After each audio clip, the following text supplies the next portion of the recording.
Hi! இன்னைக்கு நான் என்னோட ஸ்டைல்ல சிக்கன் கிரேவி எப்படி செய்றதுன்னு தான் சொல்லப் போறேன். அதுக்கு ஃபர்ஸ்ட்டு எண்ணெய் சட்டியில 3லேருந்து 4 டேபிள் ஸ்பூன் எண்ணெய் ஊத்திக்கலாம்.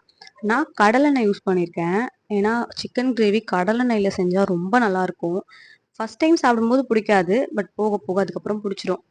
அப்புறம் அதுல 2 பட்டை, 2 கிராம்பு ஆட் பண்ணிட்டு, அது நல்லா செவந்தோனே, மீடியம் சைஸ் பெரிய வெங்காயம் 2, ஒரு 10 சின்ன வெங்காயம் இது எல்லாத்தையும் போட்டு நல்லா வதக்கிக்கலாம். சின்ன வெங்காயம் வந்து நான் எல்லாத்துலயுமே இது மாரி யூஸ் பண்ணுவேன். ஏன்னா சிக்கன் வந்து ஹீட்டு. ஸோ சின்ன வெங்காயம் யூஸ் பண்ணா டேஸ்ட்டும் நல்லாருக்கும், ஹீட்டும் குறையும் அதனால. இப்ப அதுல கருவேப்பிலை சேர்த்து அதையும் நல்லா வதக்கிக்கலாம். இப்ப இது ஓரளவு நான் வதங்கியிருக்கு. இப்போ இதுல 2 ஸ்பூன் இஞ்சி பூண்டு பேஸ்ட் போட்டு அதையும் சேர்த்து நல்லா வதக்கப் போறோம். அதோட பச்சை வாசனை போற வரைக்கும் நல்லா வதக்கணும்.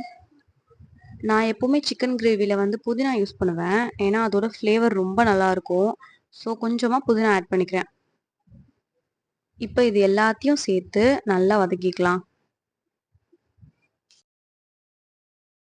இப்போ இதுல 2 மீடியம் சைஸ் தக்காளி வந்து பொடிசு பொடிசா கட் பண்ணி வச்சிருக்கேன்.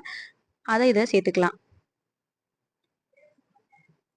இப்ப இது எல்லாத்தையும் சேர்த்து நல்லா வதக்கிக்கலாம்.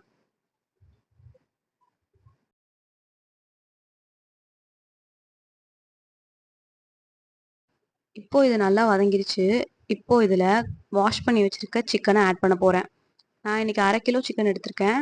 அத அப்படியே ஆட் பண்ணிக்கிறேன்.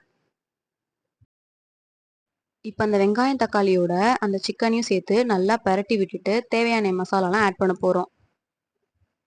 மஞ்சத்தூள் 2 டீஸ்பூன், மிளகாத்தூள் 2 ஸ்பூன்,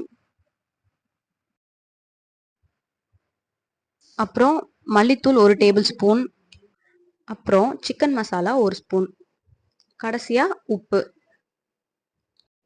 இப்போ இதெல்லாம் சிக்கனோட நல்லா சேர்ற மாதிரி நல்லா கலந்து விடணும்.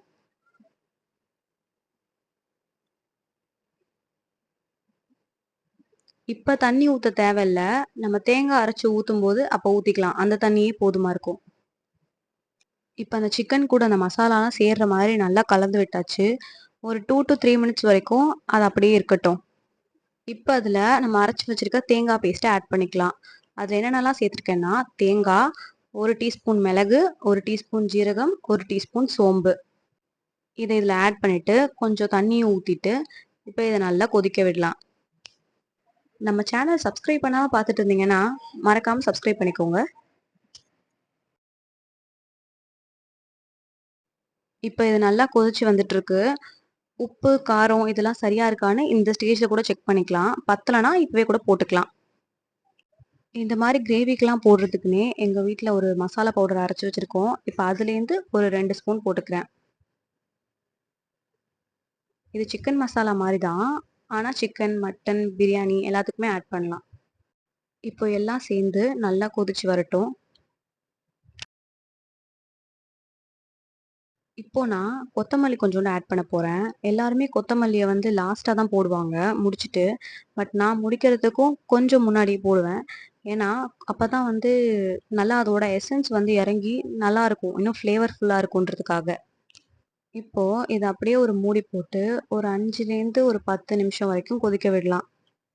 10 நிமிஷத்துக்கு அப்புறம் எப்படி இருக்குன்னு பாருங்க. நல்லா அந்த எண்ணெய்லாம் மிதந்து மேல வந்து கிரேவி நல்லா சூப்பரா ரெடி ஆயிடுச்சு. உங்களுக்கு இன்னும் திக்கா வேணும்னா, இன்னும் கொஞ்ச நேரம் கூட கொதிக்க விடலாம். அவ்வளோதான். என்னோட ஸ்டைல்ல ஈஸியான சிக்கன் கிரேவி ரெடி. உங்களுக்கு இந்த வீடியோ புடிச்சிருந்தா, நம்ம வீடியோக்கு ஒரு லைக் பண்ணிட்டு, அப்படியே நம்ம சேனல சப்ஸ்கிரைப் பண்ணிக்கோங்க. Thank you.